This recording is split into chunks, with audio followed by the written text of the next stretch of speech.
What is going on, YouTube and Diablo fans? My name's Andreas, and as always, welcome back to Mana and Motherboards. So in today's video, we are going to be doing a sort of drop and loot highlight on a recent series that I did, which was 100 chaos runs on the new Season 14 ladder reset, and this was done between week 2 and week 3 roughly. When I had time, I would just try and fit in as many chaos runs as I could, and this was done on my Summon Tainted Warlock. So I'll quickly just go over where my Warlock sort of stands and what my gear is like that I performed these runs with, and overall there weren't many changes made to my gear over this point in time. I didn't really find anything that gave me huge increases and bumps in my power level for this build in particular. So quickly going over the gear, I have a Spirit Sword, a Spirit Shield, a Shaco, Authority Armor, a Mars 25, a Mortal King's Bolt, which is not great for me, a sort of all-res ring, another all-res ring, my Wraith Step with Demon skills, Mage Fist, a Telestaff on my offhand, then I have my Renewed Flame Rift, and a couple Demon Skillers, about 3 Skillers, and the rest are all just res charms to fill up my inventory. Then I am level 90, I think I started at level 88 or 87 with these runs.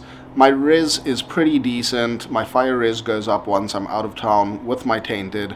I have 76% faster cast rate, so the second fastest breakpoint, and I have 81 magic find, so not a whole lot of magic find for these 100 chaos runs. So that is it. Basically, I'm doing a Tainted build with Blood Boil to help deal with immunes. My Tainted do roughly almost 12k damage, and my Blood Boil does around 3,300 damage, at least the physical portion, to deal with immunes. So overall, the Chaos Sanctuary is an area with a ton of immunes, and immunes of every type. So for an elemental build like this, it is a very tough place to farm. But even with that being said, and the current sort of level of my gear, I think that the build did relatively well for these runs and dealt with all immunities just fine. I think the Chaos Sanctuary is a great testing area because it just sort of encompasses so many different immunities and so many tough monsters with a lot of life and a lot of high resistances. So anyway, with that being said, let's jump right into the loot highlights for these 100 chaos runs in the new Season 14 ladder reset. Let's check it out.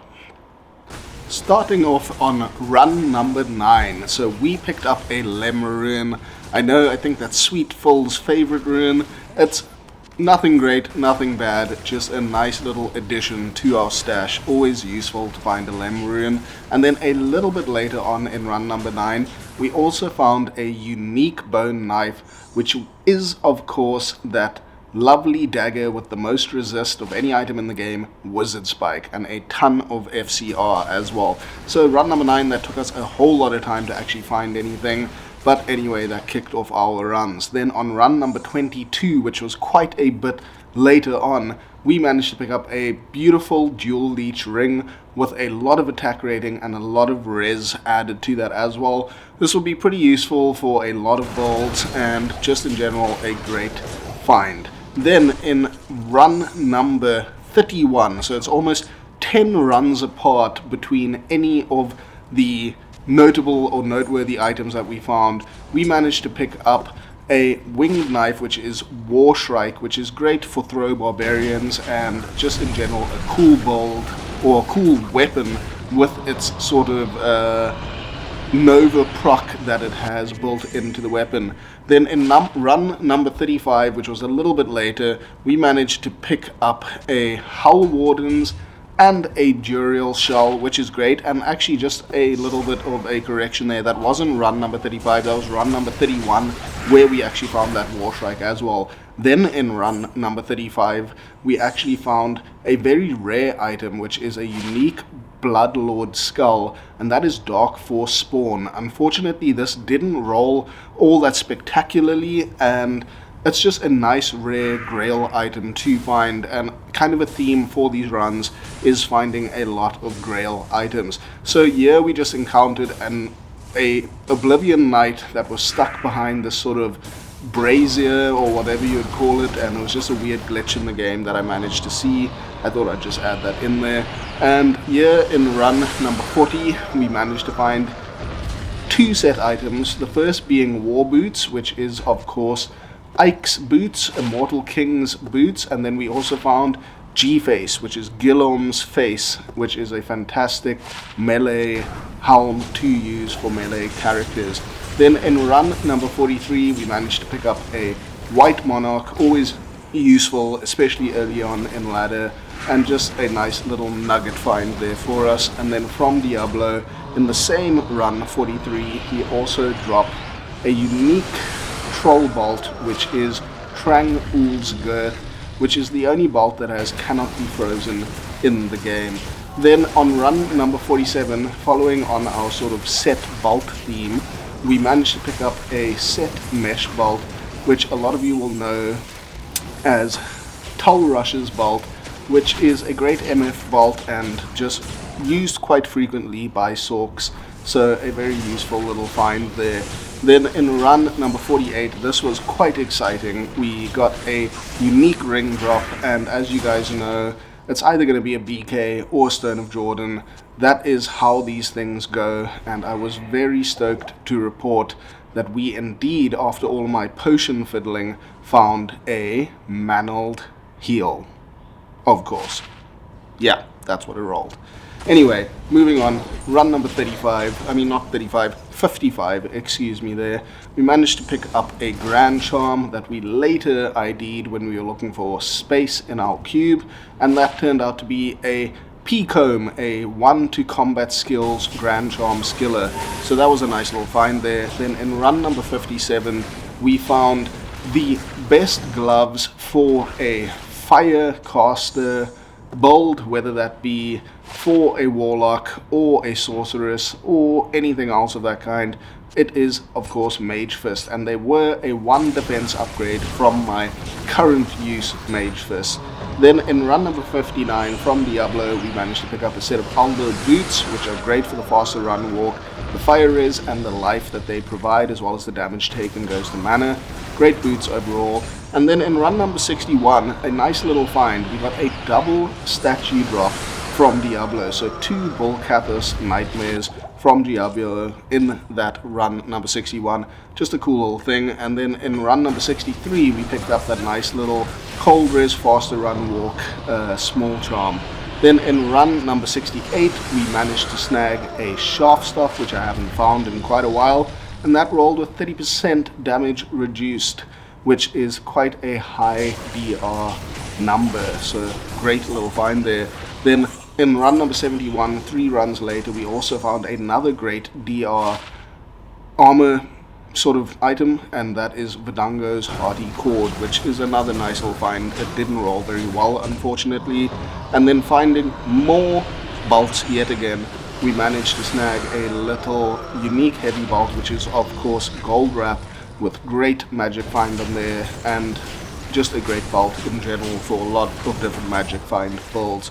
Then in run number 75, we picked up a unique Grim Shield, which is great for Nova Sorks, as well as just many other characters before you have a spirit, and that is Lidless Wall. Great faster cast rate and that plus to all skills.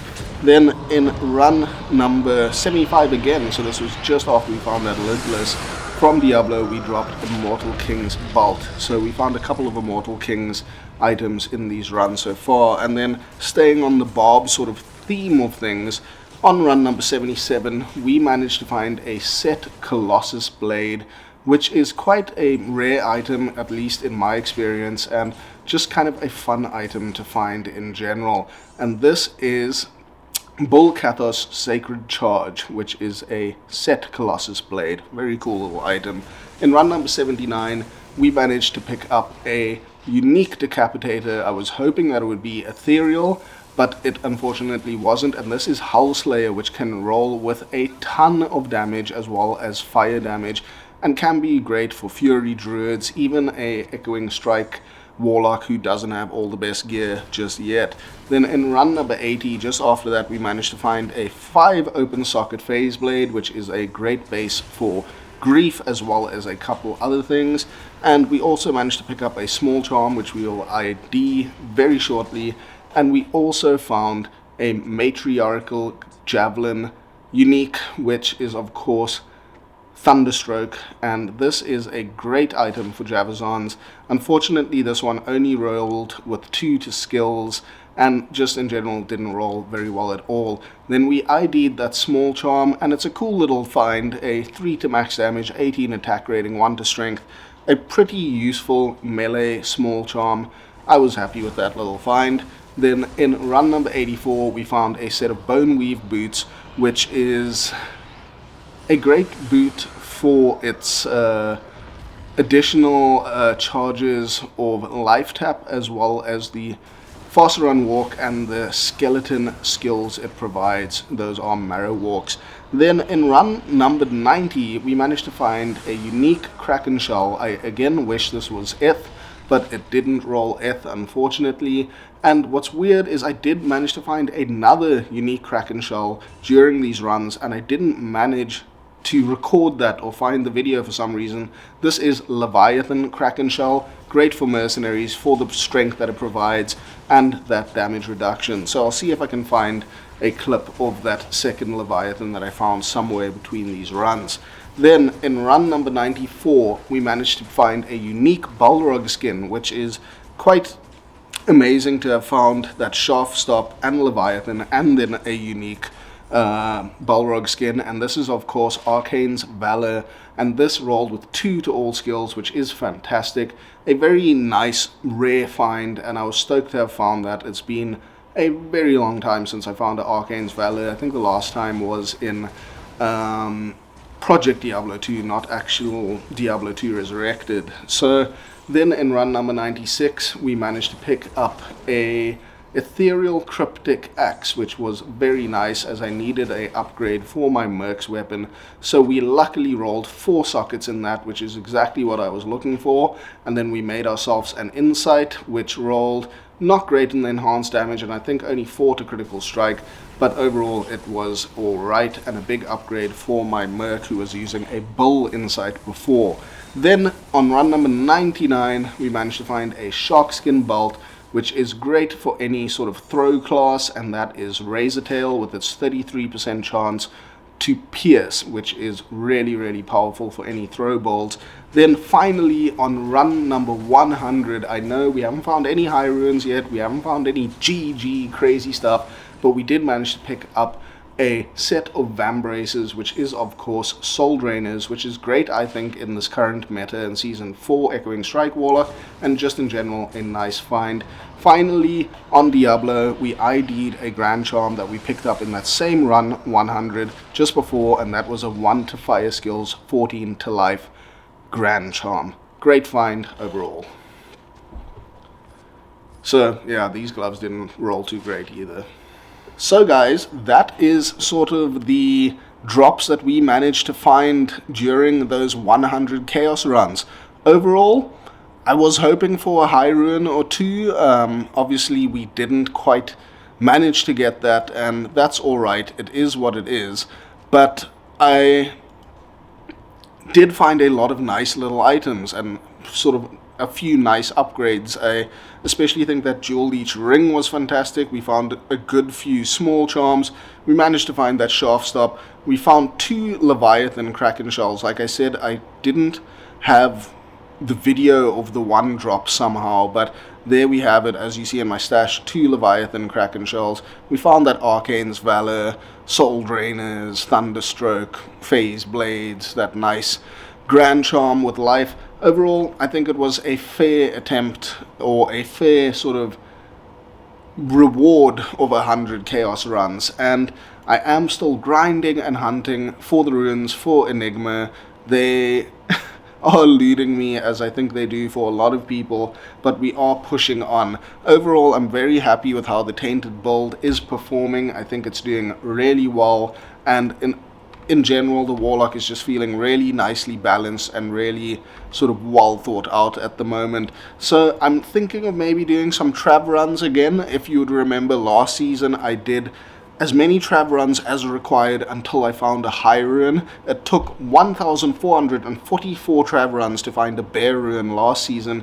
You can check that video out on the channel. So let's maybe try that again and see how many runs it takes to find a high ruin in Season 14 on this ladder reset. Let me know in the comments below if you would like to see that video.